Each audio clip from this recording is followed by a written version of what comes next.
David, hi, how are you doing? I'm good, thank you. How are you today? Good, yeah, good, thanks. Thanks for joining us.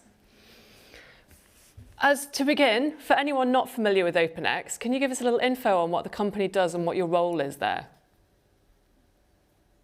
Yeah, sure. So OpenX is a global exchange. So one of our primary roles is we work with publishers to monetize their display, their mobile, their connected TV, video inventory. And then on the flip side of that, we also work with strategically with buyers to get them closer to their supply sources. And that's primarily my role. So I sit on our buy side of the business. So I work with agencies and buyers to help develop their supply side strategies and get them closer to the kind of the publishers and the supply side technology and how they can utilize that better in their programmatic advertising strategies. That all sounds very exciting. You kind of work in one of the fastest changing areas of the business. So much has changed over the last 5 years in programmatic advertising. It may be hard to pinpoint just one thing, but in your mind, what really stands out as a big change? Yeah, I mean, we kind of live in the age of kind of like exponential growth in industries, and everything changes very fast. And programmatic is kind of like no different. But I think one of the things that changes, if you kind of go from the history of where programmatic came from, I mean, if I think back to when I was a kind of a panel buyer, a lot of what I was doing was we buy through networks, and we had a broad understanding of what those networks did, but we weren't physically kind of pulling the levers on any type of the buying. Kind of Programmatic came along and it kind of revolutionized that. It put agencies and buyers right at the center and actually kind of like hands on keyboards, and they were actually buying inventory. So there was a real democratization of the industry. There was a real trade. It brought kind of tradability, and a load of kind of like innovation kind of came from that. So that was kind of the bedrock of where we were to start with. What's happened over the last 5 years is though that was very much focused on the buy side. Everything was about demand side platforms, about access to inventory, how you kind of optimized your buying strategies. What really has very much changed over the last few years is that buyers and agencies are much more, and advertisers are much more interested in the complete supply chain, everything that goes into that. They're much more interested about how does the different parts of the ecosystem, whether it be data providers, work, how do the like creative solutions which they're using, and from my point of view, how does the supply side technologies, and particularly how can they utilize supply side strategies? Everything needs to be thought through the lens of buying, and there's been a much shift that is like, actually, if you want to drive the best efficiencies in the market, you actually need to look at the complete supply chain. You need to have a supply side strategy as well as a buy side strategy, and that's kind of been, I think, one of the major changes is that advertisers and brands really want to get into the weeds of like the entire supply chain rather than just focusing just on that buy point. Incredible, incredible. So it's end to end. So other than the kind of supply chain side, what's important to brands in programmatic today?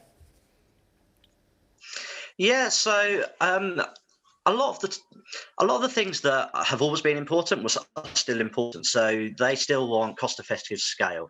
They still want to hit their KPIs, and they want that to be measurable. And that hasn't changed, and it won't change. You know, the mechanisms in which you achieve that have changed over the years, but ultimately that's still what they want.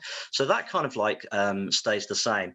What they are much more interested in is when I kind of talk about that kind of like breakdown of the different parts of the supply chain, is how can you get better efficiencies in every part of that? So not just focusing on kind of one point of that. So if I take the kind of like the supply side, they're getting right down into the weeds of how they can work with exchanges such as ourselves, how they can optimize all of the different signals that we see, how they can package up inventory on the supply side, how they can optimize based on the signals that are seen from the supply side, and actually have a much more granular strategy. So where you've got your bidding strategies within your DSP, but you've also then got much more granular supply side strategies. And that's the kind of thing that they're really interested in. One level of that, the first level of that is transparency, making sure that they understand from a cost basis, but then also an activity basis, exactly what is kind of like going into that. But then more importantly, what levers can they actually pull on the supply side to actually get much better like kind of performance, that kind of performance metric is, how can they start to pull those levers to complement the buy side activity that they're doing? And that's kind of like a really big focus that is kind of going on at the moment. Yeah, transparency is becoming ever more important on all sides, I imagine. What's coming next in programmatic? Obviously, we're moving so quickly. Look ahead. What's coming next for brands and agencies? So as part of that process, like all kind of like major agencies and brands have gone through a supply path optimization process. So SPO was kind of like the big kind of like entry point, I guess, into the supply side. So, and that makes sense. It was the first kind of point to kind of think about, right? We used to live in a world where you were buying off 80 different exchanges and you didn't really know what any of them were doing in any great detail. So the first stage of the SPO process is, right, well, let's get that down to 10, 15 suppliers that we know exactly what they're doing. We have a better understanding of them. We have terms and agreements in place with them. We know about transparency. We know about costs. We know about what we can do with them. So that's what I kind of call SPO kind of level one. What I think is coming is kind of like an SPO like version 2. So fine, you've got your 10 people that you now trust and you know what you're doing. But actually, what can you actually do at an individual? So you've got one impression and you actually want the best possible way of accessing that. So out of those 10 partners, what's the best supply route that you're going down? And how do you start to look at different signals? How do you export data out of the system to be able to optimize that, and how do you kind of push things back in?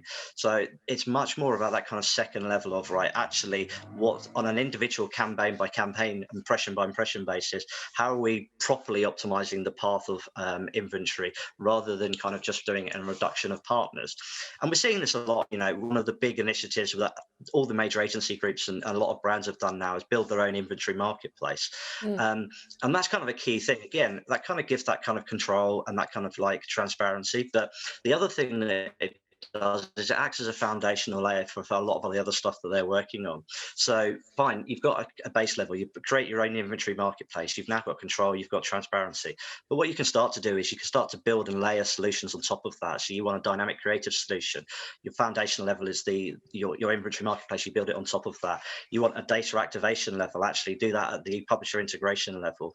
There's lots of different things that you can start to layer up once you have better control and understanding of that the supply path, and then everything kind of then builds up from there. And I think that's a lot of what's going to be coming in terms of getting that foundation level and then building on top of that to along all the different, if you think about things like the much talked about death of the third party kind of like cookie, building out those kind of, what will probably be a web of multitude of different solutions. I don't think there'll be one solution to that problem, but like building that, an activation level or a contextual level on top of your own marketplace is where the kind of like market's going, and that's going to be the kind of the key battleground for brands and agencies, I think. Exciting times. And I think I know the answer to this, but I'm going to ask you anyway. Are you bullish about the future of programmatic, and if so, why?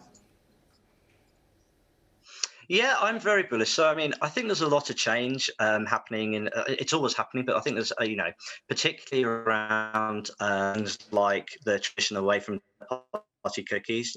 There's not one solution, and I don't think there will be one solution to that.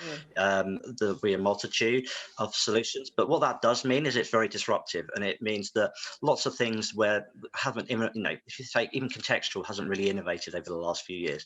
I think we're going to see a massive wave of innovation and a massive wave of kind of like cooperation as well within the industry. You've got people working together in ways that they never did. You've got publishers working together on projects like Ozone. You've got things like the broadcasters working in ways that they never worked before. So you've got kind of a load of competition, which is going to drive innovation, which I think is really, positive. But you've also then got a load of kind of cooperation in the market with lots of different players. If you even things like work that's happening around kind of like pre-bid. There's lots of kind of initiatives that are kind of integrating lots of different parts of the supply chain. Everyone's kind of working together solutions while still competing, and I think that's kind of where it's going to drive, like, again, that kind of like next stage of exponential growth in this kind of industry around all of those different areas, whether it be the audience solutions, whether it be connected TV, it'll all start from that kind of like that drive. So yeah, I'm incredibly kind of bullish that, there'll be winners and losers, but that's very much kind of like, I think there'll be a lot of innovation that comes off the next few years of this kind of like period of programmatic. Very, very exciting. That's awesome. Thank you so much, David.